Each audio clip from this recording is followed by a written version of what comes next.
Je ne souhaite ni à personne, ni à aucune entreprise de signer un contrat et de ne pas avoir les retombées de son contrat.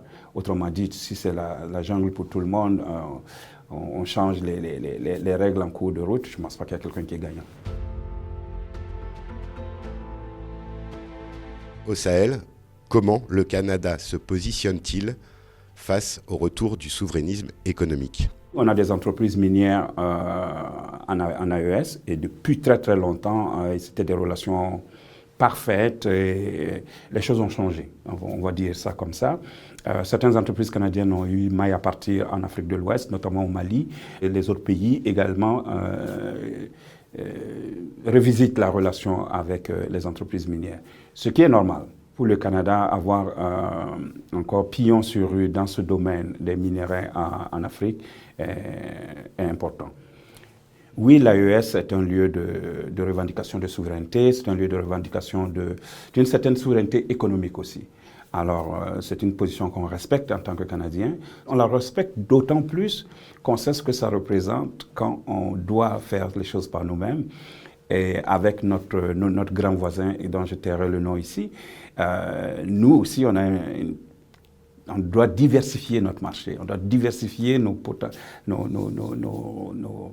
zones économiques. Alors, l'Afrique reste encore un partenaire pour nous. Le bras de fer qu'il y a eu entre les autorités maliennes et Barrick Gold, qui est toujours pendant devant les tribunaux, mais il y a 30% de ce que détenait auparavant Barrick Gold sur les principales mines qui a été préempté par l'État.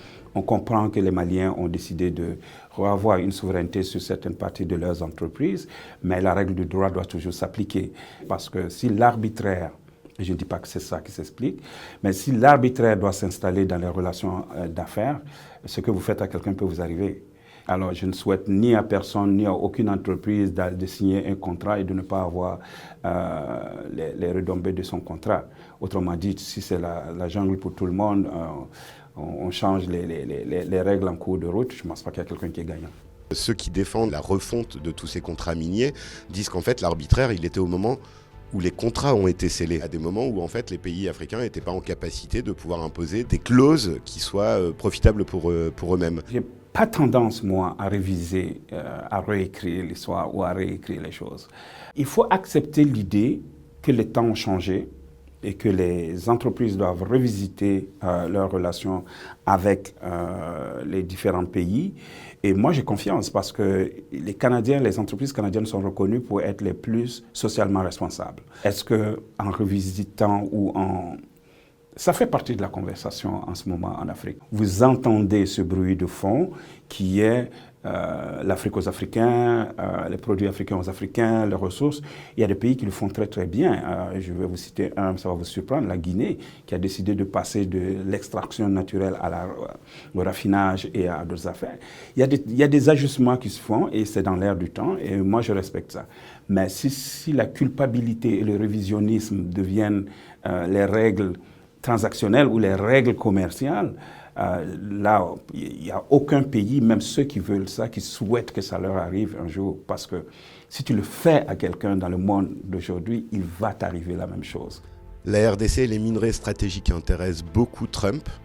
Comment le Canada et les entreprises canadiennes se positionnent par rapport au deal transactionnel qui a été signé à Washington ? Le contrat américain, on a tous vu ce qu'on a vu, c'est-à-dire la relation que les États-Unis ont décidé d'entamer avec ces deux pays-là. Ces deux pays souverains qui ont accepté le contrat. Donc, nous, on essaie de juste accepter la question de la compétition.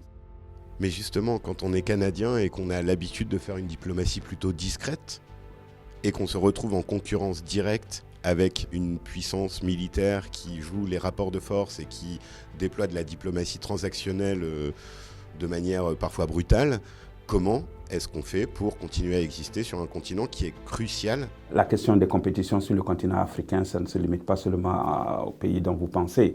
Il y a d'autres pays, il y a la Chine, il y a l'Inde, il y a l'Indonésie, il y a la Turquie. Il y a bien d'autres pays qui sont en compétition sur le continent. Pour l'instant, je comprends qu'on nous parle plus des États-Unis, mais si on nous parle des États-Unis, c'est à cause de l'actualité. Les rapports de force vont toujours exister. C'est un continent névralgique pour tout le monde.